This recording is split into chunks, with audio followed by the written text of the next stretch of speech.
बरेली में मौलाना तौकीर रजा के 11 समर्थकों ने दी गिरफ्तारी। बढ़ेगी संख्या, कल 72, परसों 313 और फिर 916 लोग देंगे गिरफ्तारी। मौलाना तौकीर रजा ने सरकार पर मुसलमानों की उत्पीड़न का लगाया आरोप।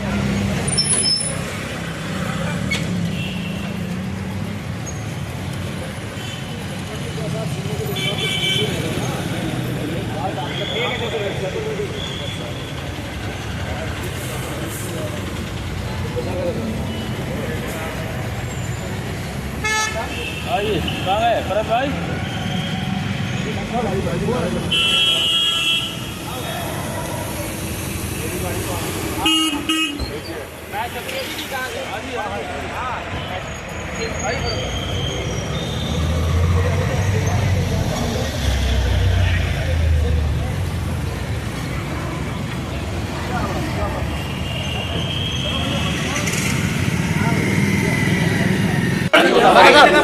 मौलाना साहब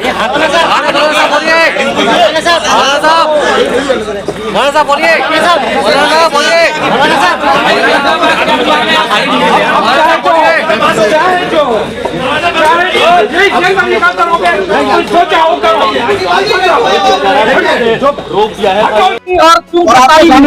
आईडी नीचे कर लो, थोड़ी नीचे कर लो। बोलो मौलाना साहब बोलिए। आईडी नीचे कर लो। आज गिरफ्तारी का जो हमने प्रोग्राम बनाया था, मुझे खामखा पैनिक क्रिएट करने की कोशिश कर रही है यहाँ पुलिस। और पुलिस की जिम्मेदारी है कि कोई भी कार्यक्रम हो उसे खैर खूबी से उसे अंजाम पहुंचाना चाहिए, लेकिन पुलिस ही पैनिक क्रिएट करने का काम कर रही है। मैंने कहा था कि मेरी भीड़ नहीं आएगी और मैंने ये साबित किया है कि मैंने किसी भीड़ को नहीं बुलाया। मैंने कहा था मेरे 11 लोग गिरफ्तारी देंगे, सिर्फ वो लोग जाएंगे, और अगर कोई 100-200 लोग आ भी जाते हैं तो उन्हें समझाकर वापस कर दिया जाएगा। 11 लोग गिरफ्तारी देंगे। और गिरफ्तारी देने की असल वजह यह है कि पूरे मुल्क के जो हालात हैं, रोज लिंचिंग हो रही है, बुलडोजर चलाए जा रहे हैं, कानून की धज्जियां उड़ाई जा रही है, मदरसों पर बुलडोजर चल रहे हैं, मज़ारात को शहीद किया जा रहा है, बच्चों की लिंचिंग की जा रही है।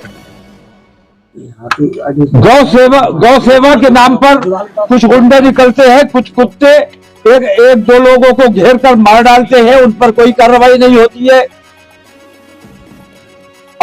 ये आतंकवादी संगठनों का तमाम का ये सरकारें संरक्षण कर रही हैं।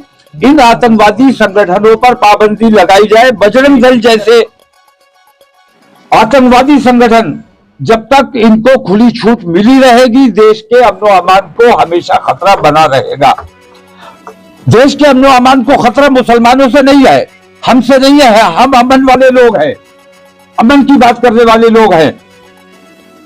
आज 11 लोगों की गिरफ्तारी दी गई है। मैं भी गिरफ्तारी देना चाहता था, लेकिन मुझे बलपूर्वक रोक दिया गया है, मुझे घर से नहीं निकलने दिया गया है। लेकिन मेरा ये सिलसिला आज से शुरू हो गया है। कल 72 लोग गिरफ्तारी देंगे इंशाअल्लाह। उसके बाद अगले दिन 313 लोग गिरफ्तारी देंगे। उसके अगले दिन 917 लोग गिरफ्तारी देंगे। और ये सिलसिला इस तरह हर जिले में, हर सूबे में, इंशाल्लाह पूरे हिंदुस्तान में चलने वाला है। लोगों की बात कर रहा है, उसमें आप भी कल भी फिर शामिल होंगे गिरफ्तारी के? मैं अब जब मुझे नहीं निकलने दिया जा रहा है तो मेरे लोग गिरफ्तारी देंगे और रोजाना गिरफ्तारी दी जाएगी और ये सिलसिला पूरे हिंदुस्तान में शुरू किया जाएगा। ये देश में नई क्रांति लाने की आज पहल की गई है। इस पहल के जरिए हमें पूरे हिंदुस्तान को जागृत करना है कि हमारे देश को 11 साल से लूटा जा रहा है, 11 साल से तबाह किया जा रहा है, 11 साल से बेचा जा रहा है। वो तमाम लोग जो अपने देश से मोहब्बत करते हैं, उन तमाम लोगों को मैं दावत दे रहा हूं। मेरे साथ इस मामले में मेरे साथ मेरे हिंदू भाई भी शरीक है और वो भी हमारी मुहिम में शरीक रहेंगे और वो भी गिरफ्तारी देंगे। आपको देश के कानून पर भरोसा नहीं है क्या? आपको संविधान पर भरोसा नहीं है? संविधान पर पूरा भरोसा है। संविधान की रक्षा के लिए ही हम ये काम कर रहे हैं। हम ये देख रहे हैं कि कानून की धज्जियां सरकार उड़ा रही है, पुलिस उड़ा रही है। किसी मामले में स्टेटस को है, अदालत के आदेशों का पालन कराना पुलिस का काम है, प्रशासन का काम है। लेकिन अदालत के आदेश के बावजूद बुलडोजर भी चलाया जाता है, ज्यादतियां भी की जाती है, गिरफ्तारियां भी की जाती है, गोलियां भी चलाई जाती है। हिंदुस्तान की पुलिस का कोई अपना मैनुअल नहीं है, जो अंग्रेज बना के गए उसी मैनुअल पे आज भी काम कर रही है। और हिंदुस्तान की पुलिस जब अंग्रेजों की हुकूमत यहां थी तब भी हिंदुस्तानी देश प्रेमियों पर उनकी गोलियां चला करती थी, लाठियां चला करती थी। और आज भी वही पुलिस है जो सच्चे देश प्रेमी मुसलमानों पर गोलियां और लाठियां चलाने का काम कर रही है। देश प्रेमियों पर लाठी चलाने का जो लोग काम करते हैं वो अपने साथ भी अन्याय कर रहे हैं, देश का काम नहीं कर रहे मौलाना साहब, आप 72 लोगों की बात कर रहे हैं, 144 धारा लागू है, क्या उसका उल्लंघन नहीं माना जाएगा फिर? हम तो आ भी करते हैं तो हो जाते हैं बदनाम। मैं पूछता हूं कि उल्लंघन ये नहीं होता है कि 100-200 कुत्ते मिलकर किसी 1-2 लोगों को मार डालते हैं। अभी अलीगढ़ में 4 लोगों की हत्या की गई, मरा जानकर छोड़ा गया, उनमें से 3 बच गए, 1 मरा। क्या कार्रवाई हुई?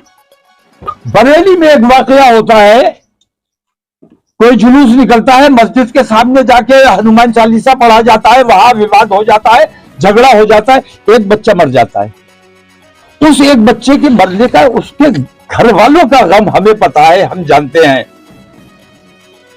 उसके गम में हम बराबर के शरीक हैं। लेकिन न्याय ये देखिए कि उस एक मौत के इवज में 150 लोग जेल में पड़े हुए हैं और पूरी बस्ती को बुलडोजर से मसमार कर दिया गया। ये तमाम तकलीफें देखते रहे हम और सब्र करते रहे, लेकिन सब्र का पैमाना तब लबरेज हो जाता है कि जब हमारे प्रदेश का प्रमुख देश के मजहबी भावनाओं को भड़काने का काम करता है। आप अपने महापुरुषों की तारीफ कीजिए, उनका सम्मान कीजिए, हमें बहुत खुशी होती है। आप अपने धर्म गुरुओं की तारीफ कीजिए, बहुत अच्छी बात है। लेकिन दूसरे के धर्म पर उंगली उठाना, दूसरे के धर्म गुरुओं को, बुजुर्गों को बुरा भला कहना, इसकी इजाजत किसी को नहीं है। अगर प्रदेश प्रमुख ही ये काम कर रहा है तो इसकी शिकायत हम किससे करने जाए? इसलिए हम गिरफ्तारी देने के लिए बाध्य है और ये गिरफ्तारी का सिलसिला तब तक जारी रहेगा जब तक ये तमाम बेईमानियां बंद नहीं की जाती। प्रदेश के मुख्यमंत्री ने स्पष्ट कहा है कि कोई कानून प्रस्तुत करने, कानून व्यवस्था बिगाड़ने का काम पुलिस कर रही है। पुलिस हिंदू बनकर काम कर रही है और सरकार हिंदू बनकर काम कर रही है। सरकार को चाहिए कि सरकार के लिए पूरे उत्तर प्रदेश हिंदू, मुसलमान, सिख, ईसाई सारे के सारे उनके लिए बराबर होने चाहिए। लेकिन वो मुख्यमंत्री की हैसियत से नहीं बल्कि हिंदू की हैसियत से काम